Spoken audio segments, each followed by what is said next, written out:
Já já vai começar mais um Infância em Foco e o tema de hoje é sobre dificuldades com a fala e a disfluência nas crianças. Já estou aqui com a minha especialista que você vai conhecer daqui a pouco também para a gente tirar todas as nossas dúvidas acerca do assunto. Então fique aí que a gente já volta.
Os acidentes e a morte não tiram férias. A não ser que...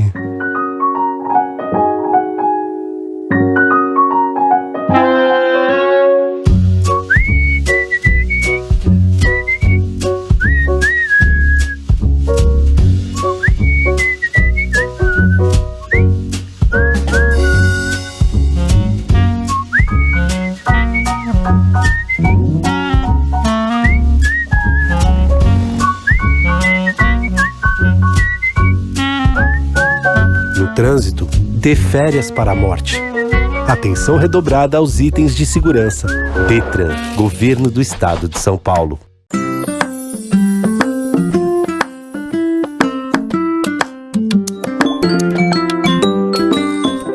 Está começando mais um Infância em Foco. Se é a sua primeira vez aqui na casa, pode chegar, seja muito bem-vindo, muito bem-vinda aqui no programa. Para quem ainda não me conhece, eu sou Mara Camargo e hoje, olha só, nós vamos conversar sobre a dificuldade na fala e a disfluência. Para isso, eu trouxe aqui novamente uma convidada que já esteve na casa e é uma honra recebê-la novamente aqui, a Maria Júlia Santos.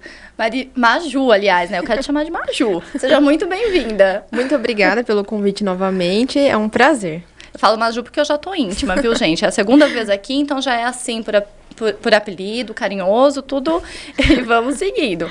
A Maju, gente, para quem se recorda, ela é fonoaudióloga materno-infantil.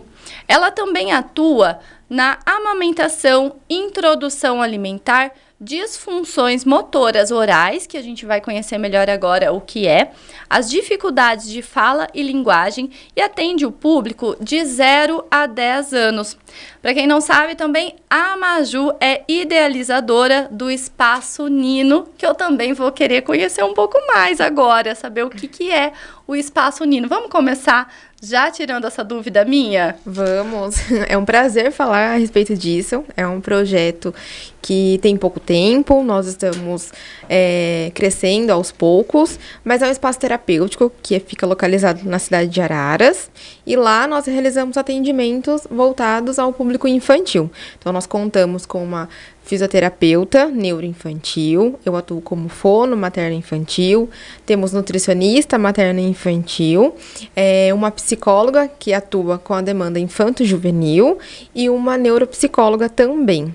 Então, aos poucos, nós estamos formando nossa equipe, é um espaço que foi feito para o atendimento, para o acolhimento das famílias que têm alguma dificuldade em relação ao aprendizado das crianças. Então, nós estamos lá para oferecer esse apoio, né, e esse atendimento com muito amor, muita empatia E é isso. Nossa, que legal. E com uma equipe completa, né? Uma equipe multidisciplinar ali para ajudar em todos os casos. Então, você identificou algo que precisa com uma profissional, já tá ali na casa, né? Que legal isso, bacana. Sim, eu falo que uma complementa a outra, né? Nós sozinhos a gente não consegue fazer nada. Então, a gente sempre depende da outra área. Às vezes, uma criança precisa de um atendimento em conjunto. Então, é muito importante esse trabalho da equipe. Porque nós estamos ali, a gente consegue discutir os casos e atender em conjunto para que essa criança ela desenvolva da melhor forma possível. Que ótimo. Parabéns, Maju. Muito obrigada. E, Maju, a gente vai falar sobre as dificuldades da fala e a disfluência. Primeiro, eu gostaria de entender melhor o que é esse termo disfluência. A disfluência, ela é, na verdade, rupturas na nossa fala, né? Então, assim, todos nós temos algum momento que a gente vai apresentar alguma disfluência. O que acontece é que nós temos as disfluências comuns e as disfluências típicas gagas. As disfluências comuns, o que são? São algumas hesitações que a gente acaba usando, como tipo, a gente acaba usando no nosso vocabulário, no dia a dia, quando a gente está conversando. E nós temos as disfluências típicas gagas, né? Que são bloqueios na fala, às vezes quando a pessoa vai começar a falar e não consegue, aí a palavra sai de uma vez só. Repetições de partes de palavras. Então, as disfluências, elas são caracterizadas como essas rupturas na nossa fala. E, normalmente, elas acontecem mais na primeira infância ou qualquer idade? Como que é? Qualquer idade pode apresentar. O que acontece é que nós temos a disfluência, né, típica gaga, tem a gagueira do desenvolvimento, por exemplo. Então, ela vai acontecer na infância.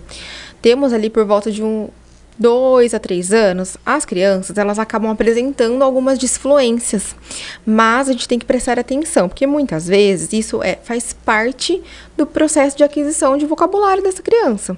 Às vezes ela está ali adquirindo novas palavras, então ela não consegue ainda se organizar tanto com tanta coisa, né, no pensamento. Quando ela vai falar, acaba repetindo alguma parte de palavra, tendo algum tipo de disfluência, mas se isso não persistir por mais de 2 a 3 meses, é parte do processo ali do desenvolvimento.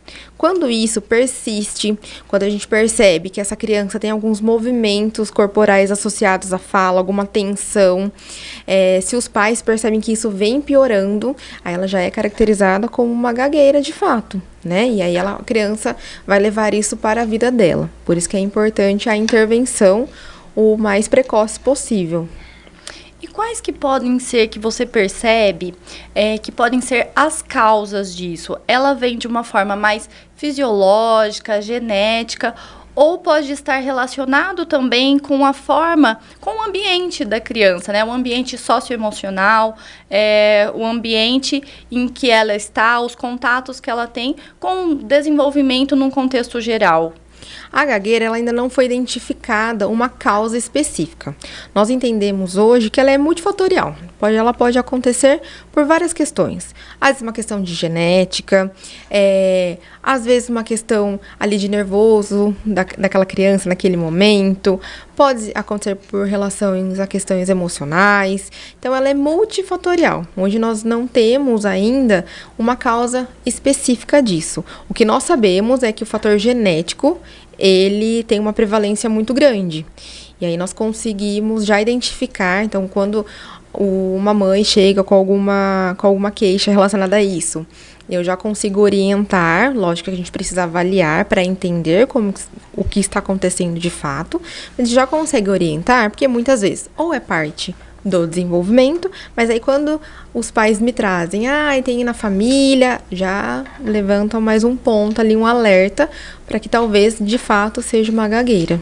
Acaba até facilitando aí a origem, né? Sim, sim. A gente já consegue identificar melhor, fazer um diagnóstico diferencial para conseguir intervir. E é um caso em que tem um acompanhamento com você e consegue solucionar? Sim, ela não tem uma cura, mas a gente consegue melhorar muito, principalmente quando a criança começa o mais breve possível, né? Quando a gente atua com adultos, a gente consegue melhorar também, porque nós vamos criar um mecanismo de uma nova fala, digamos assim, né?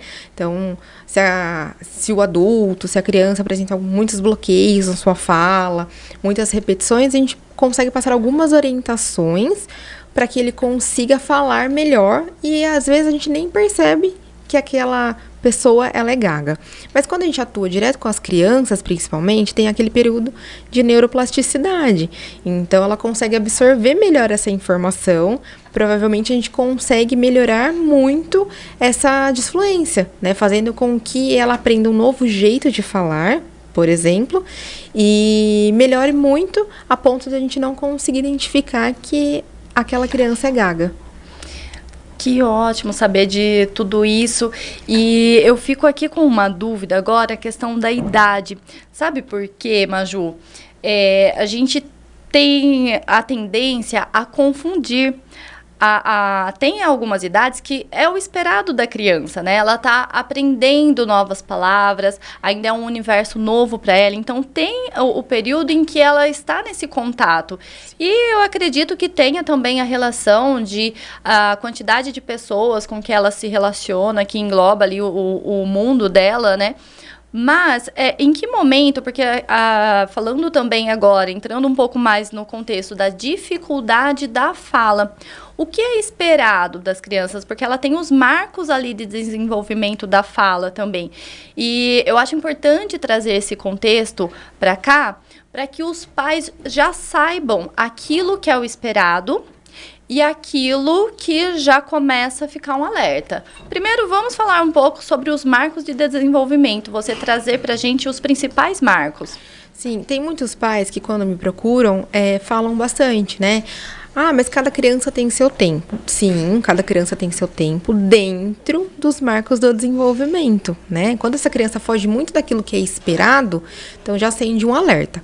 Uma criança por volta de 1 ano e meio, ela já começa a falar as principais palavrinhas ali, as palavrinhas mais fáceis, né? Que são a gente chama de bilabiais. O que são essas bilabiais?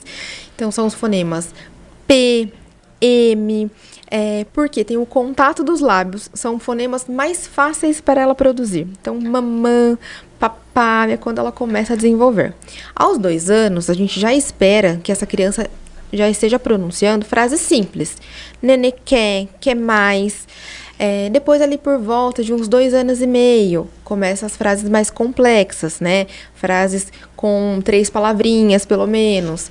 Aos 3 anos, o vocabulário dessa criança já está praticamente completo. Então, a gente já consegue entender tudo que essa criança fala, mesmo que ela apresente trocas na sua fala. Porque tem alguns fonemas que ainda não são esperados com 3 anos. Então, algumas palavras ela vai falar errado. Como, por exemplo, o fonema R, o fonema L. São fonemas mais complexos que a gente não espera que a criança fale aos 3 anos. Se falar, tá tudo certo, mas se ela não produzir esses sons, também está tudo certo, porque ainda está dentro do que é esperado para ela. O que a gente sabe hoje é que com 5 anos, essa criança tem que estar com o vocabulário completo, com uma linguagem completa e principalmente com os fonemas organizados.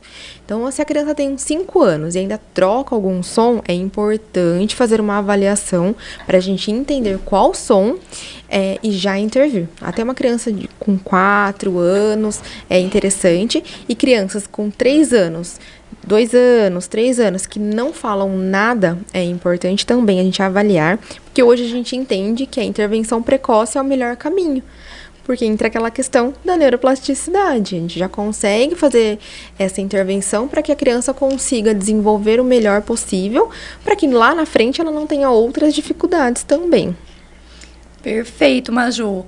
E isso fica um alerta para os pais, né? Porque existe sim o período, como você falou, até trouxe de forma bem objetiva, resumida, todos os marcos de desenvolvimento esperados pela criança.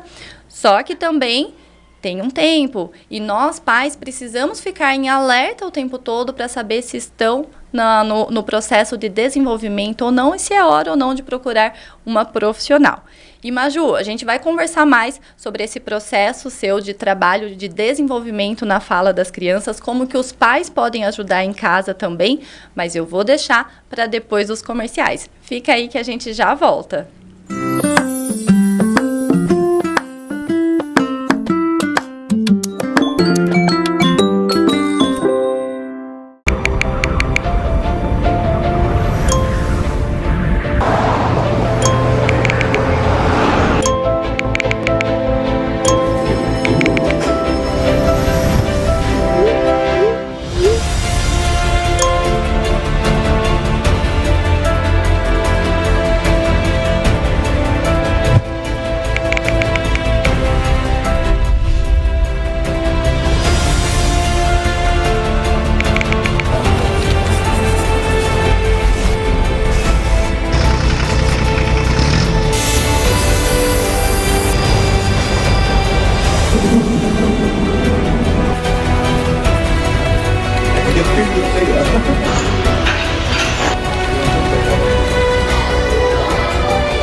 Os acidentes e a morte não tiram férias.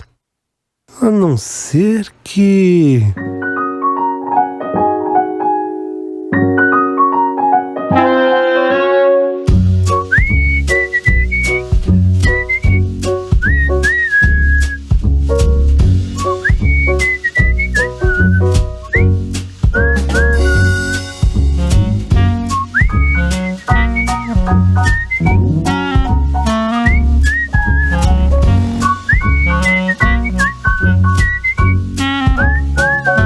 Trânsito, dê férias para a morte.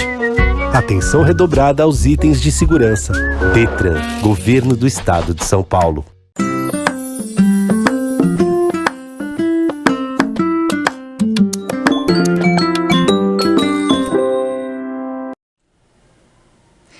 Estamos de volta no programa Infância em Foco e falando hoje sobre as dificuldades na fala das crianças.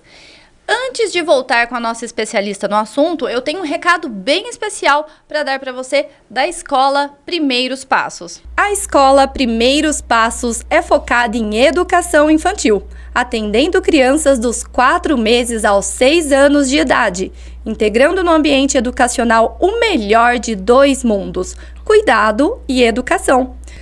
Primeiros Passos, educação infantil, onde a infância acontece. Como você pode perceber, a Escola Primeiros Passos é realmente uma escola completa para colocar os seus filhos ali e ficar tranquila, para matricular as suas crianças e saber que tem a segurança de estar num lugar que, além de ser seguro fisicamente, né? Porque ali tem monitoramento para todo lado, tem um portão de segurança que não consegue ter acesso onde as crianças ficam, mas tem a segurança que eu mais gosto de falar e enfatizar aqui, que é a nossa segurança mental, a nossa tranquilidade em saber que as crianças estão em um lugar ótimo, com profissionais capacitados, qualificados, que amam o que fazem e o melhor de tudo, que as crianças vão aprender enquanto se divertem. Então, a Escola Primeiros Passos é a opção ideal para quem aí ainda estava em dúvida, agora já sabe o lugar certo.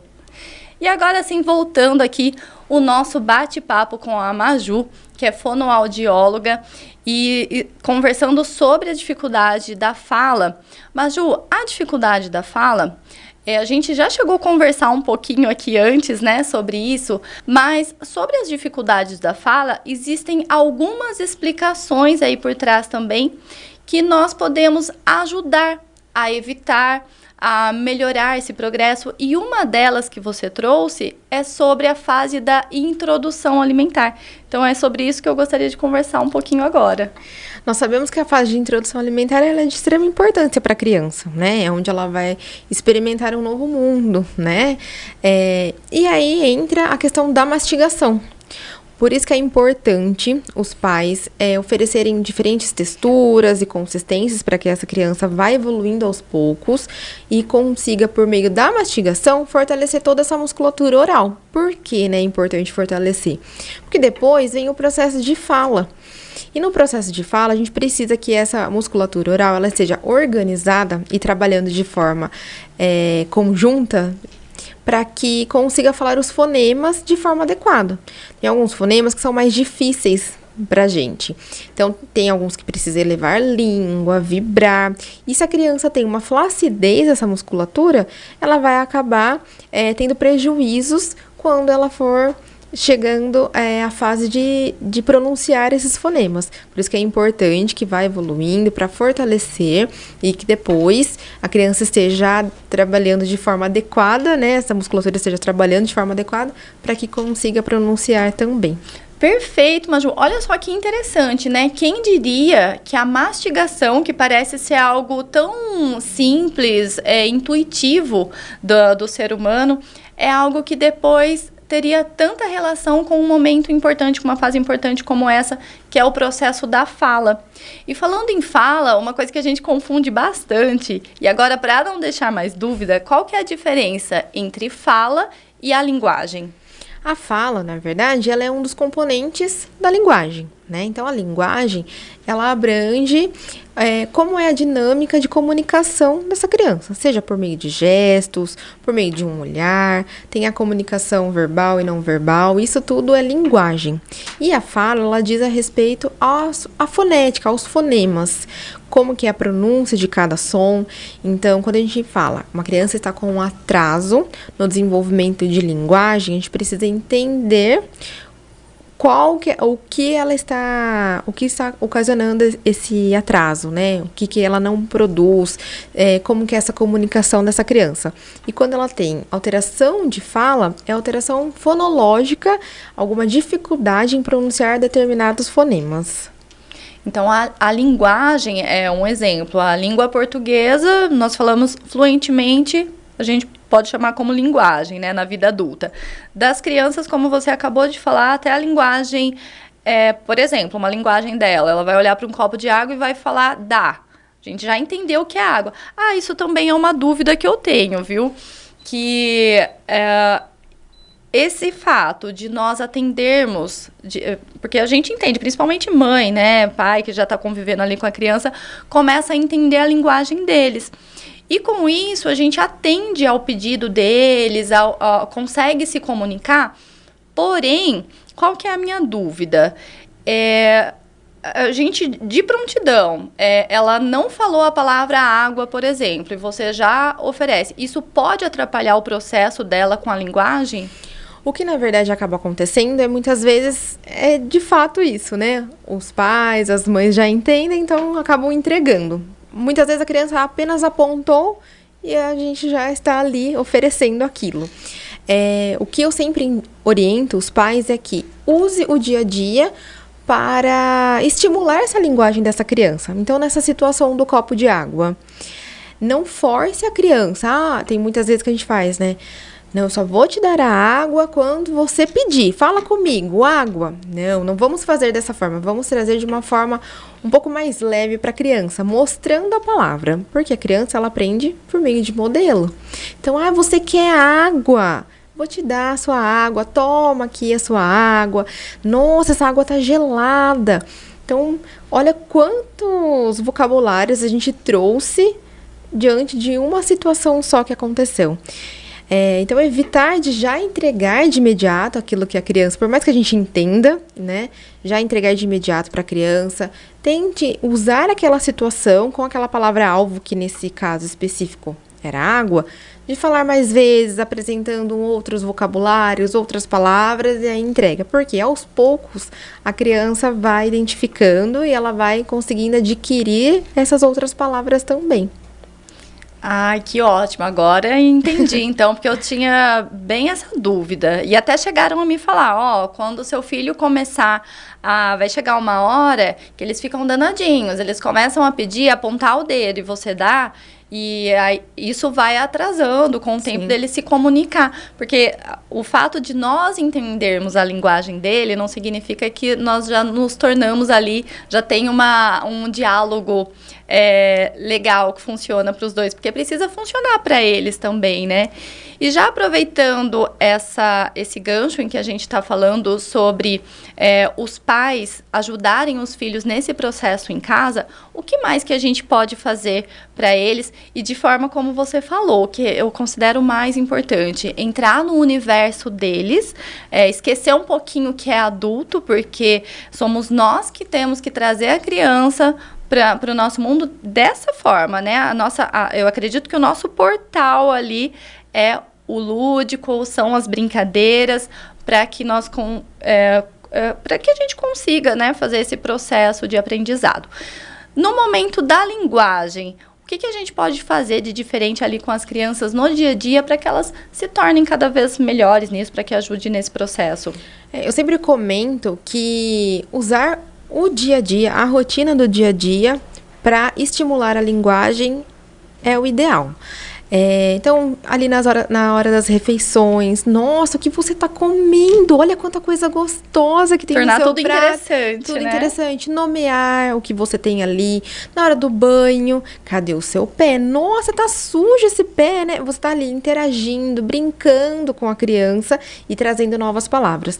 E o ideal também é ter um momento com o seu filho, de você sentar, de você brincar de faz de conta, entrar nesse universo, como você disse. Então, tem ali um carro, nossa, esse carro tá correndo muito rápido, como a gente tem que fazer? Me ajuda para parar esse carro, enfim, trazer ali um faz de conta para essa criança naquele momento que ela está brincando, entrar na brincadeira com a criança, porque além de você ter um tempo com o seu filho, que ele vai se lembrar para sempre disso, você vai estar auxiliando no desenvolvimento de linguagem.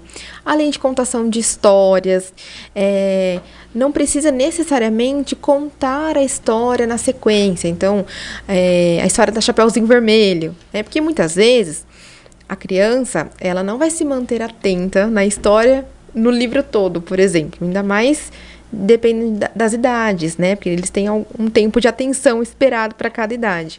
Mas de pegar um livro, nossa, olha essa menina, o que ela tá levando na cesta. Você pode contar a história do seu jeito, utilizando as imagens e até mesmo depois passar para o seu filho. O que tá acontecendo aqui? Você me ajuda a contar?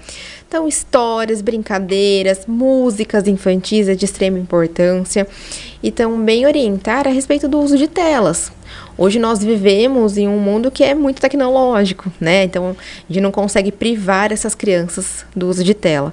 Mas é importante, tem ali o que é recomendado, né? Então, até os 2 anos não é recomendado esse uso de telas. Mas depois tem um tempo ideal para o consumo dessas telas, porque quando por mais que ele esteja vendo um desenho, uma música, que seja algo educativo, não está tendo troca. É diferente com uma... Ele só recebe, né? Isso, muito estímulo visual, mas não tem uma troca ali. Então, é importante o seu contato mesmo, contato com outras crianças. Nos finais de semana, se tiver a oportunidade de levar a parques infantis que tem outras crianças, para experimentar outros ambientes. Então, tudo isso enriquece o vocabulário da criança. Essa interação, eu acredito que seja a chave mesmo do negócio, né? Porque até nós adultos, quando estamos aprendendo uma nova língua, para que a fluência aconteça, a gente precisa praticar com outra pessoa que também se comunica daquela forma e cada vez a gente se torna melhor naquilo. E agora, uma pergunta para encerrar com chave de ouro esse bate-papo, infelizmente já é a última, é sobre os sinais de alerta. O que você recomenda para os pais, porque a gente até chegou a conversar sobre isso, sobre os marcos de desenvolvimento na fala, porém, o que eles devem levar mais em consideração para chegar à conclusão? Chegou a hora de eu levar o meu filho em uma profissional e pedir uma ajuda. Como você disse, né, nós temos os marcos do desenvolvimento, então quando a criança acaba fugindo muito desses marcos, já acende um alerta. Mas no desenvolvimento normal, meu filho não fala nada, ele tem 1 ano e meio, ele não fala nenhuma palavra, ele não emite nenhum som, quando eu chamo ele não olha. Então isso já são alguns fatores ali que acendem um alerta pra gente, de já procurar, porque a intervenção precoce é o melhor caminho. A gente já consegue intervir, já consegue identificar qual é a alteração. Às vezes a criança vai entrar em intervenção terapêutica, mas aí vai ser por pouco tempo. Ou às vezes é uma questão de orientação aos pais para algumas coisas para fazer no dia a dia. Então, quando você chama, ele não olha, quando ele não fala nada, quando ele tem a dificuldade em se expressar e acaba ficando até bravo, é importante a gente já ir procurando auxílio, ajuda para identificar, entender se aquilo que está acontecendo está normal, é esperado para aquela idade, ou então não, se a gente já pode intervir e já trabalhar com essa criança para que ela desenvolva da melhor forma. Ótimo, Maju. E eu penso assim, né? Antes errar pelo excesso. Então, ficou na dúvida, tá com aquele anseio no coração, não sabe se deve ou se não deve. Pelo sim, eu sou essa mãe, né? Que pelo sim, pelo não, eu prefiro procurar uma profissional, tirar minhas dúvidas, pelo menos se eu tive a resposta de que, olha, fica tranquilo, é assim mesmo, seu filho tá tudo bem com ele, ótimo, mas eu fiz a minha parte. O pior é a gente ficar nessa indecisão. E o principal que você falou, né, Maju? O diagnóstico, quanto mais precoce, quanto antes começar esse processo, melhor, né? Mais eficaz vai ser o resultado. Sim, vai trazer mais benefícios para essa criança, a gente vai conseguir já auxiliar ela, para que ela já não enfrente outras dificuldades lá para frente. Ótimo, Maju.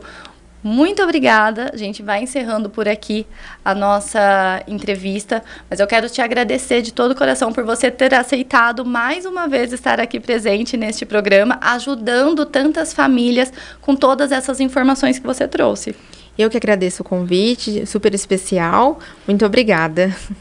Obrigada, Maju. E olha só, quem quer conhecer um pouco mais sobre o trabalho da Maju, eu vou deixar o contato dela aqui embaixo. Tem o Instagram, tem o contato WhatsApp também. É só chamar ela que você já vai entender um pouco mais, conhecer um pouco mais sobre o trabalho da Maju. Eu vou me despedindo por aqui, mas eu quero te ver no próximo programa, hein? Até lá!